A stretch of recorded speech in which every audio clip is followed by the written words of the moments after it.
We are live. Excellent. Okay. Oh, wait, it still doesn't say on air. Oh, there it is live. Okay. Cool. Okay. All right. All right. Testing, testing. Today on Quality Time with Family Ties, we learn Papa, don't preach.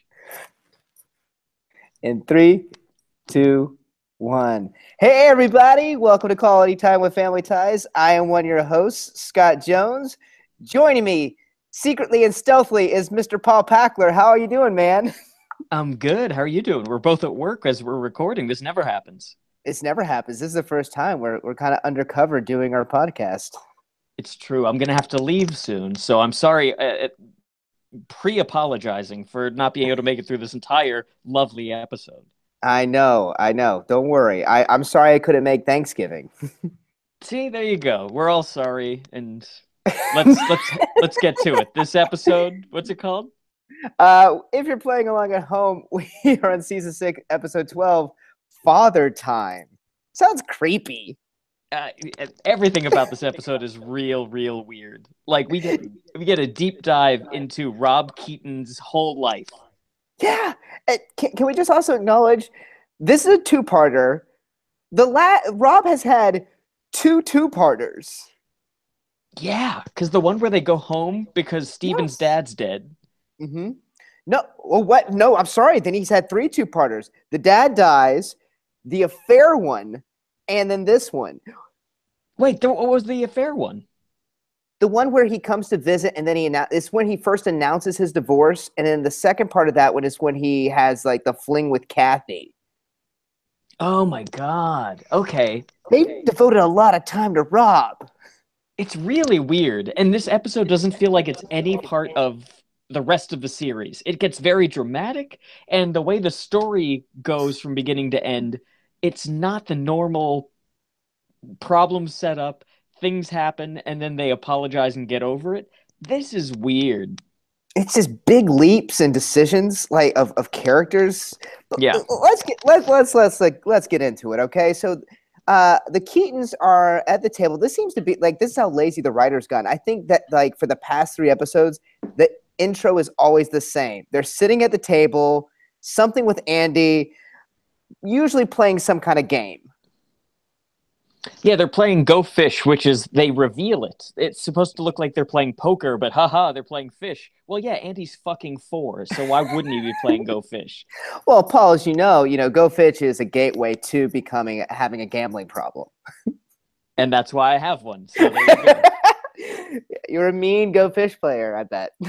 Yeah, it started out young. But no, it's funny because Elise comes down and she goes, Andy, it's time for bed. And then everyone says to the mom, go fuck yourself. And that she's not allowed to be a parent. Like Alex is like, hey, why don't you calm down? We're playing a game. And then what's her name jumps in? Tina Others Jennifer jumps in. And she's like, yeah, mom, cut it out. We're playing. And Steven says nothing. I don't think you're allowed to talk to your mom like that. I don't think so either. And also, I'd like to point out, and these are older siblings too. I have a 4.5-year-old, almost 5-year-old. I love him to death, but I really appreciate when I'm able to put him down to bed. Like, I would Yes. not be complaining. And I'm sure as older, them being older kids, like, yeah, it's time for Andy to get to bed so we can have like adult time of some kind. Steven should be on board with Elise. And let me just say for the record, I don't like that all of the family is hanging out playing cards together. Hmm. I don't like that families get along this well, that they all want to spend time around a table playing Yeah, games. That's weird. it looks, yeah, it's like this is the time of year you kind of start seeing that where they're all like all the families are wearing like with Christmas time holiday stuff, like they're wearing like matching pajamas, playing board games, drinking cocoa. This happens where? It feels like something you see on like commercials this time of year. Well, yeah, they're bullshit. I'm saying in real life. Real life. Well, In no, real life on Family Ties. do people do that in real life? Play games? I get family games, but just like I don't know. I think you have to be Mormon to have game night. I think you're I right. think I think Mormons it's a long really, thing. from what I've heard, Mm-hmm. they Yeah, actually enjoy spending time with their family. it's in their Bible. Uh, Yeah. um, yeah. Um, and so they're all talking about Uncle Rob coming. All right, everyone's excited. They make the weirdest reference here. Like, Uncle Rob is not doing so hot. He had to get a cheap flight instead of flying first class. Okay, you know what? I've never flown first class in my life. Have you? Once because my wife's sister, her mother had worked for the airlines, Hmm. and so we were able to get like a bump up to first class. I did not pay for it. No, no.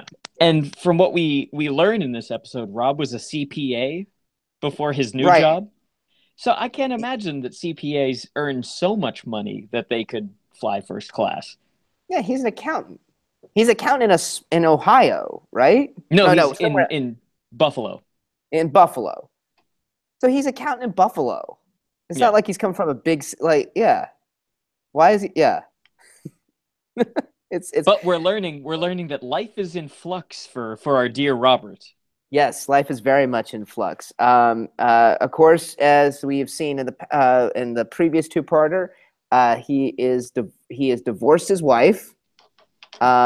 He's making a lot of life changes, and we know this because coming in, we finally see Rob's kids.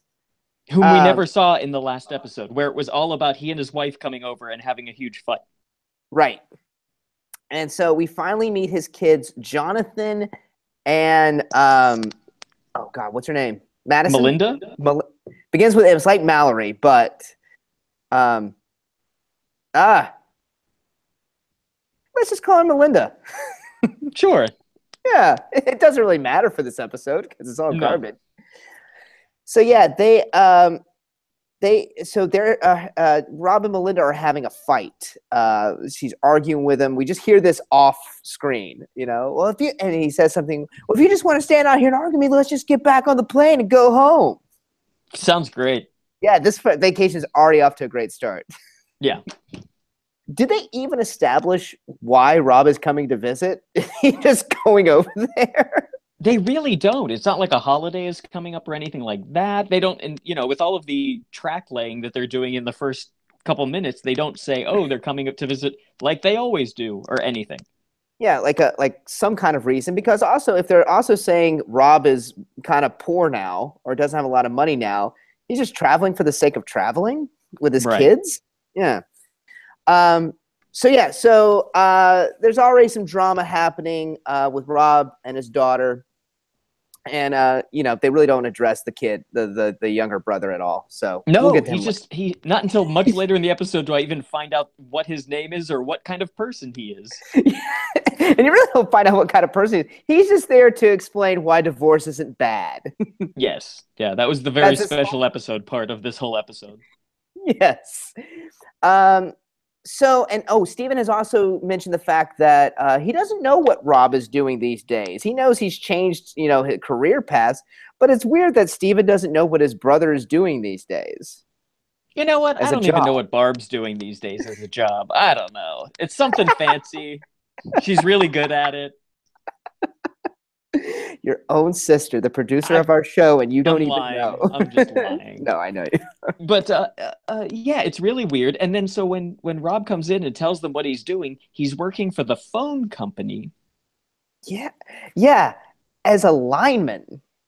which is fine. It's a union job, I think. Yeah. Yeah, it just doesn't make character sense. You were a CPA, Yeah. and now you're jumping into the world of being a lineman. But we're Like, getting ahead of ourselves a little bit, and yeah, that's my fault. I brought this up. But what no, it's okay. what's interesting is after they're screaming in the backyard, Melinda grabs Mallory and says, "We need to talk right the fuck now." And they run out the kitchen door into the living room. And The subtext of that. is that the end of scene one or no? Yes, that's pretty much the end of scene one. It's like, Mallory, can I go talk to you? And they take right the fuck off upstairs. It's weird. It gets weirder, Paul, because in the second act, so the second act is the next morning. They're in Alex is reading the newspaper, and Mallory is kind of this weird conversation of, you should engage and talk to me and not read the newspaper at the breakfast table. Like, that's just Who rude. gives a shit? Who gives a shit? What is this conversation about? It's My not even God, fun. like I go out to dinner with my girlfriend, and if we don't have our phones with us, at least some of the time, we're not going to know what to talk about when the new presidential tweets happen. Right. But isn't that like a staple of the breakfast table? Like, you have your paper out or you're reading something at the breakfast table to kind of start your day off. You're having your coffee. It's not a rude thing like Mallory is I don't, suggesting. I never had the first world problems of a family that gets to sit around at a breakfast table. My dad had to go to work at 6 a.m. I had to go to school at like 10 to 7. So Right. I don't know this namby-pamby Midwest 1980s yuppie horse shit where people just get to sit around at 9:30 eating cornflakes and talking about their day. So I don't know, Scott. I don't know Mallory and Alex, pieces of shit. Shit. You silver spoon motherfuckers. I don't know why I'm doing this. I'm at work right now. Why am I saying all this? Why am I? It's great. Um, okay, so yeah, so Alex like, okay, fine, Mallory. Why don't you tell me what you and Melinda were talking about up in the bathroom? And They then she's had like, "Well, we can't talk about that." right, but did you find it weird? It's like they were in the bathroom for an hour with the water turned on.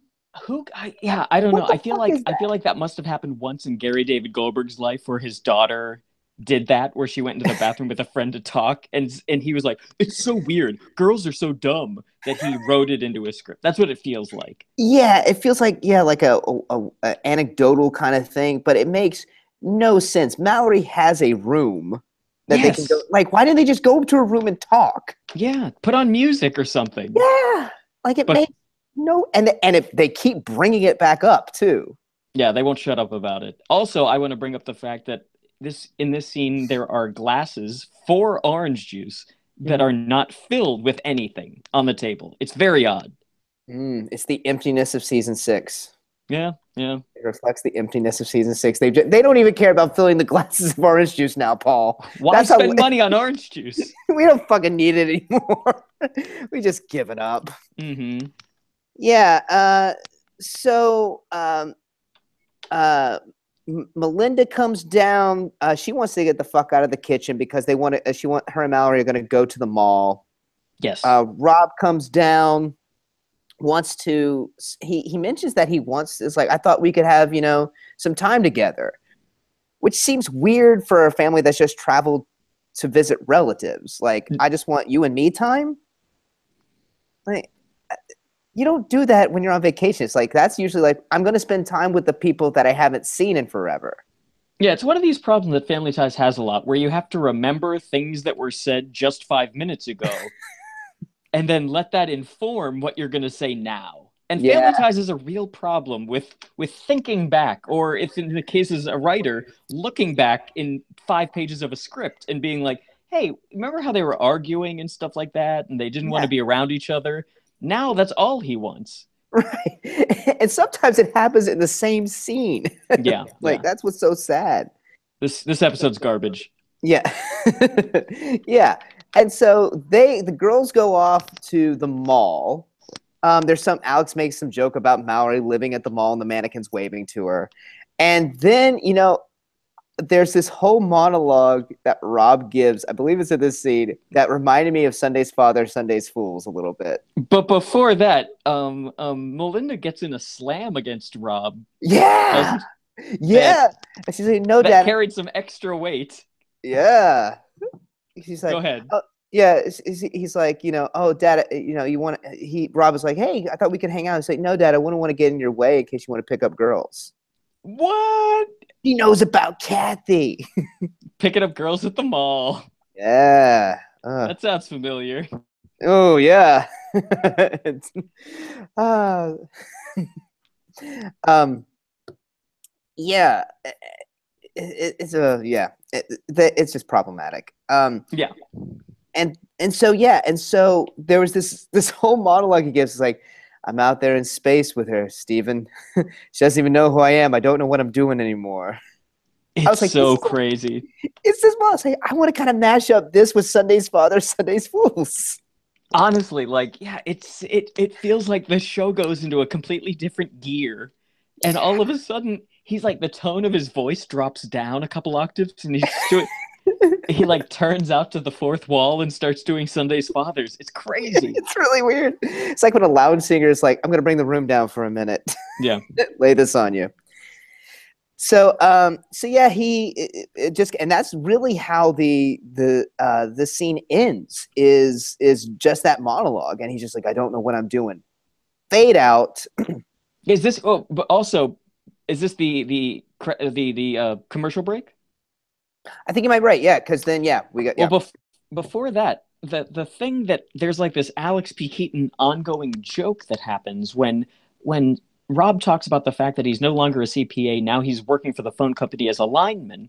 It's like Right. very manual work. He's the guy that goes up on the telephone pole and all this stuff, and he's got calluses on his hands and he's showing it off to Yeah. everybody. Alex is really perturbed by this. And it's weird because like his problem with it is that he's not living up to his earning potential, which is just the weirdest rationalization. Like it's supposed to be because he's a Republican, everyone should be earning the most money they can at any one point, and if you're doing anything else, then you're not a good person.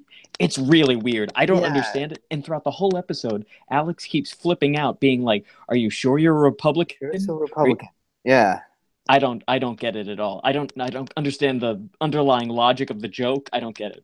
I just thought it was very interesting of, shifting political views of a Republican during the 80s was suit, tie, Wall Street, and working man was Democrat.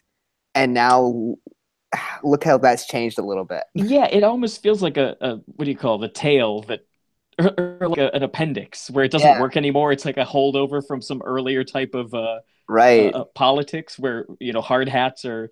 But like even by the 80s, that wasn't the case. That you had Nixon who was able to get working class voters. Right. Uh, it's just very weird because it seems like they're trying to say something, but I don't know what.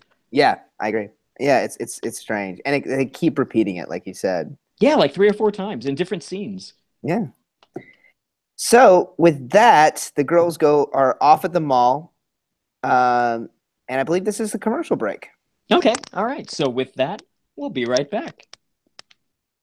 All right, so Scott, just checking in. They haven't called me or anything. Okay. I'll say I can probably do another 10 minutes before Okay. I have to definitely just go. When Just you have to to. go, yeah. When you have to go, just go. Okay, cool. You got it. So, and we're back. And we are in the living room, and it starts off with Melinda and Mallory. Like Melinda found a boy at the mall who's a Marine, Yes. apparently. Yes, And and they're both excited about it. She thought he was cute, and they talk about her knees becoming lasagna, and they talk about that for way longer than is necessary. yeah, and it turns out Melinda's gonna go is planning on going out on a date with this guy.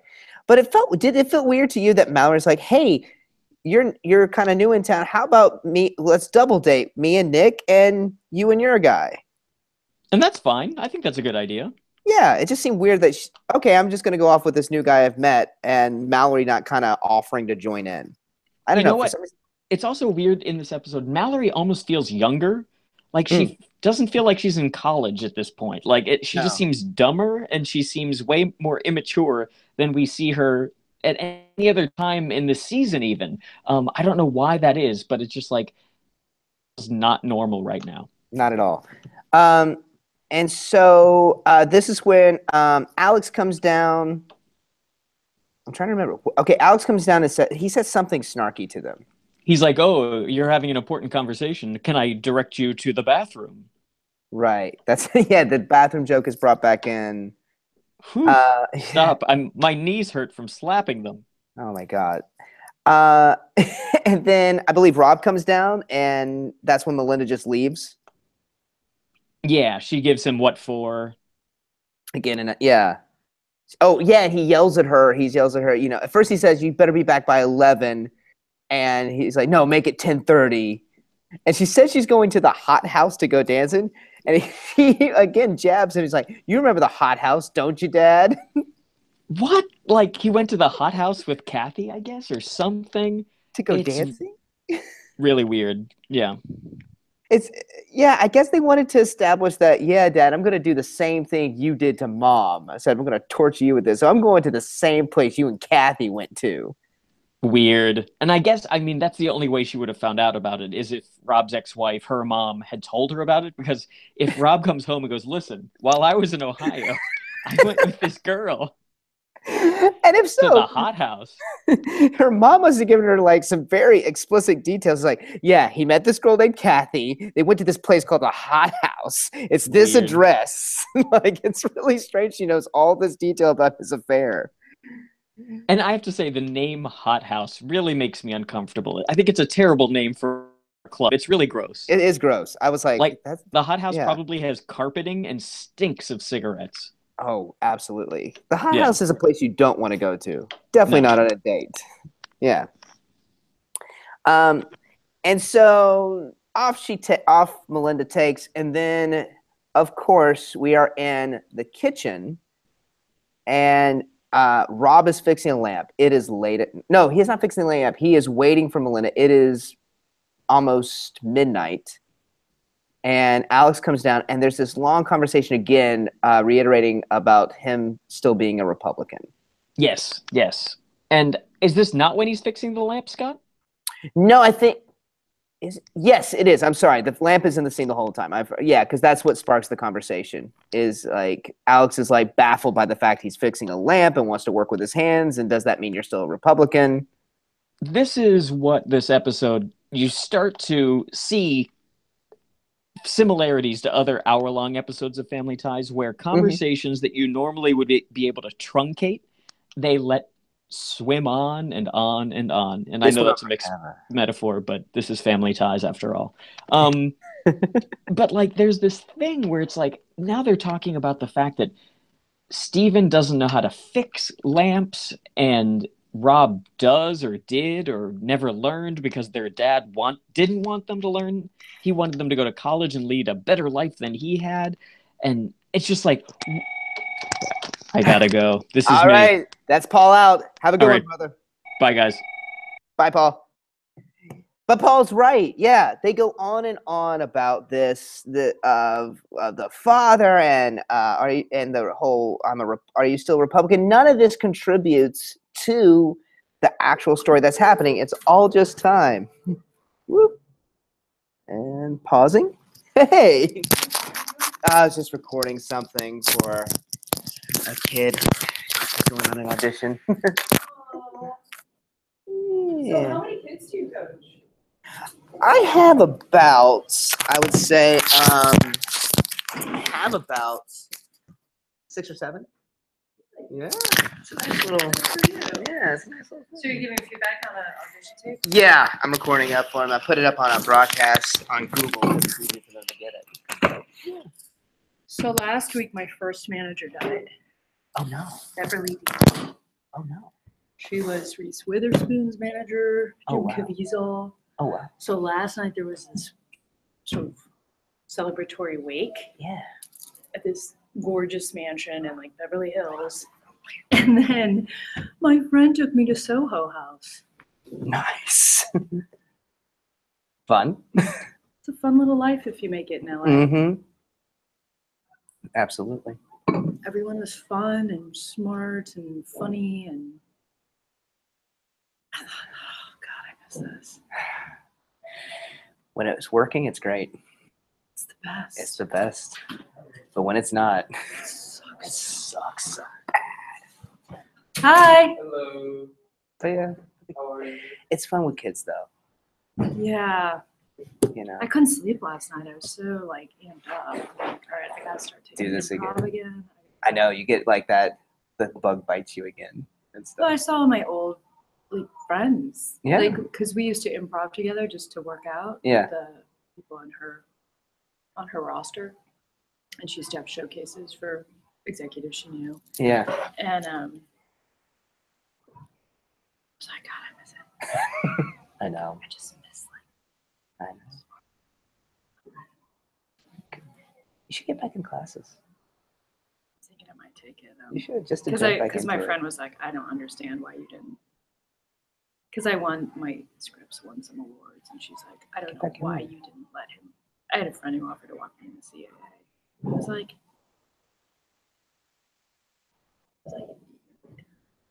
we had to revisit that. And I was like, you can walk. You all know they're offered to take me. They produce material. Right. It's So the then you're agency using- you get when you make it. So then you're using up a favor for me. And we both know it's not going to go anywhere. That's a good point. I was like, I don't want you to do that. I want you to produce a script. Right. And if you even did get signed, it would be small fish in a very big pond. You know? Yeah. Like, because I have And I friends was that like, got signed and I like, need you to produce, I need you to hire me as a writer. Right. He was a co-ex on Criminal Minds. Oh, okay. And he's like, I would. He said, but I'm planning on leaving in 2 years, so I know the slots are taken for the next 4. And I was like, I don't know that I want to sit in a writer room. I would. I like Really? I like a writer room. I like the writer room.